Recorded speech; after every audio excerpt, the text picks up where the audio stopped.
মানুষ আমাকে নির্বাচিত করবে আমার কাজ, আমার অ্যাক্টিভিটিস দেখে, আমার ইশতেহার দেখে।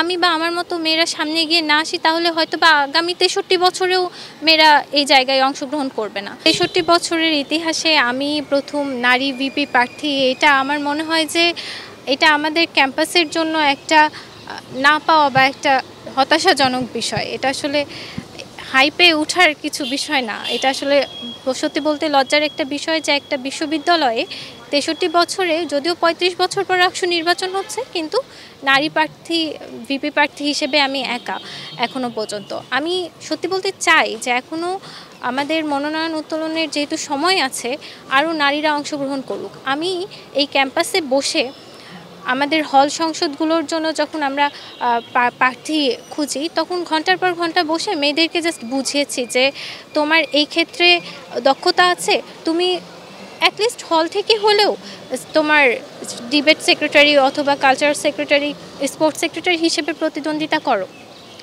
কিন্তু এই জায়গাটাতে একটা ক্রাইসিস তৈরি হয়েছে কি, যে সবাই মনে করছে যে রাকসুটা কোনো সাধারণ শিক্ষার্থীর প্ল্যাটফর্ম না, এটা একটা রাজনৈতিক প্ল্যাটফর্ম। এটা মনে করার পিছনে কারণও আছে। এইখানে রাকসুর আলাপ যখন শুরু হয় ক্যাম্পাসে, এখানে দেখা যায় যে আমাদের যেই ক্রিয়াশীল রাজনৈতিক ছাত্র সংগঠনগুলো আছে তারাই আলাপে থাকছে, তাদেরই স্বতঃস্ফূর্ত অংশগ্রহণ, সাধারণ শিক্ষার্থীদের অংশগ্রহণ এই জায়গায় কম। খুব স্বাভাবিকভাবে এই থেকে সাধারণ শিক্ষার্থীদের মধ্যে একটা ধারণা তৈরি হয়েছে যে এটা একটা রাজনৈতিক প্ল্যাটফর্ম, এখানে আমাদের যাওয়াটা বা যুক্ত হওয়াটা উচিত হবে না। তো সেই অনীহা থেকে, সেই জানার অনাগ্রহ থেকে, যেহেতু ৩৫ বছর পর রাষ্ট্র নির্বাচন হচ্ছে, এটা আসলে কি এই নিয়ে অনেকেরই স্বচ্ছ ধারণা নাই। তো এই জন্য আমাদের অংশগ্রহণটা, বিশেষ করে নারীদের অংশগ্রহণটা কম। এছাড়াও আরও কিছু সংকট আছে যেগুলো একই সাথে চলে আসে, কিন্তু আমি এটা মনে করি যে এটা শুধু নারী প্রার্থী হিসেবে না, আমাদের আরও যারা রাষ্ট্র নির্বাচনে অংশগ্রহণ করছে সাথে ভোটারদেরও এটা একটা বড় সংকট। সেটা হচ্ছে আমাদের নিরাপত্তা ইস্যু। আমাদেরকে প্রশাসন বারবার রাকসু নিয়ে যখনই আলাপ হয়েছে তখনই বলেছে যে লেভেল প্লেইং ফিল্ড তৈরি করা হবে, কিন্তু লেভেল প্লেইং ফিল্ড তৈরি করার জন্য এখনও কোনো পদক্ষেপ আমরা দেখতে পাইনি। আমরা নারী প্রার্থী হিসেবে যারা ছিলাম বা প্রতিনিধিত্ব করছিলাম তার প্রশাসনের সাথে এইসব আলাপে, আমরা বারবার বলেছি যে আমাদের একটা cyber bullying, anti cyber bullying সেলের ব্যবস্থা করা হোক। গতদিন নির্বাচন কমিশন একটা কমিটি গঠনের কথা বলা হয়েছে, কিন্তু এই ক্ষেত্রেও আমরা আশ্বস্ত হতে পারি না, কারণ আমাদের এই বিশ্ববিদ্যালয়ে একটা প্রবণতা আছে নিষ্ক্রিয় কমিটি গঠনের। কমিটি গঠন করা হয় কিন্তু সেটার কোনো কার্যকলাপ পরবর্তীতে দৃশ্যমান হয় না। আমরা শুধু একটা কমিটি গঠন হবে অ্যান্টি সাইবার বুলিং, সেটা কোনো কাজ থাকবে না, আমরা এটা প্রত্যাশা করি না। একজন প্রার্থী হিসেবে, শুধু নারী প্রার্থী হিসেবে না, সানশাইন আটা ময়দা সুজি ভালোবাসায় তৈরি একজন প্রার্থী হিসেবে আমি চাইবো যে এই যে অ্যান্টি সাইবার বুলিং যে কমিটিটা গঠন করার কথা বলেছে, তারা এটা রোধ করতে, সাইবার ক্রাইম, সাইবার অ্যাটাকগুলো রোধ করতে কী কী পলিসি গ্রহণ করছে সেই জিনিসগুলো ক্লিয়ার করুক। আমাদের ক্যাম্পাসে যেই নিশ্চয়তা, নিরাপত্তার যেই নিশ্চয়তাটা, সেটা কিন্তু একই সাথে ভোটারদের উপরেও বর্তায়। যদি ভোটাররা নিরাপদ বোধ না করে, তারা ভোট দিতে নাও আসতে পারে। আমি একটু আগে যেটা বললাম যে প্রতিদ্বন্দ্বিতা করার মতো পরিবেশ আসলে সত্যি বলতে নাই। এখানে অনেক রিস্ক, সেই সব রিস্ক বিবেচনায় রেখেই আগাচ্ছি। আর এখানে আরেকটা কারণ হচ্ছে আগানোর, এইসব রিস্ক বিবেচনা করে যে যদি এখন আমি বা আমার মতো মেয়েরা সামনে গিয়ে না আসি তাহলে হয়তো বা আগামী ৬৩ বছরেও মেয়েরা এই জায়গায় অংশগ্রহণ করবে না।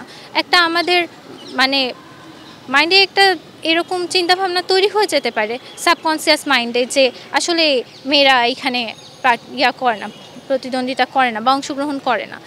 এইটা ব্রেক করা খুব জরুরি ছিল। দেখেন, এইটা একটা বিশ্ববিদ্যালয়, এখানে জ্ঞান চর্চা হয় আর খুব যোগ্য প্রার্থীদের এখানে পরীক্ষার মাধ্যমে মেধার পরিচয় দিয়ে এখানে ভর্তি হয়। তো আমার মনে হয় যে নারী না পুরুষ, এই জেন্ডার বায়াসড মানুষজনের সংখ্যা এখানে কম, এটা আমি প্রত্যাশা করি, আশা করি।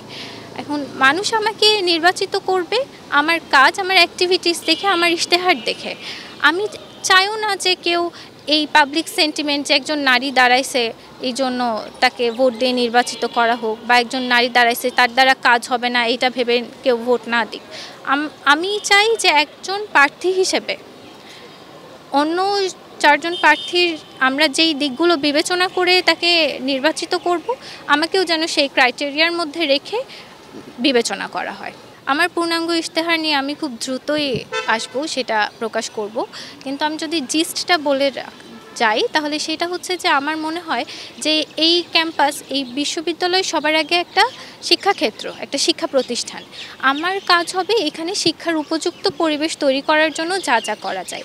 আমার এই ক্যাম্পাসের যে সমস্যাগুলো আছে, আবাসনের সমস্যা, পুষ্টির চাহিদা অপূর্ণ থেকে যাচ্ছে, আমাদের নিরাপত্তা ইস্যু আছে, আমাদের হাইজিন ইস্যু আছে, এই প্রত্যেকটা কিন্তু আমাদের শিক্ষার উপযুক্ত পরিবেশের সাথে যুক্ত।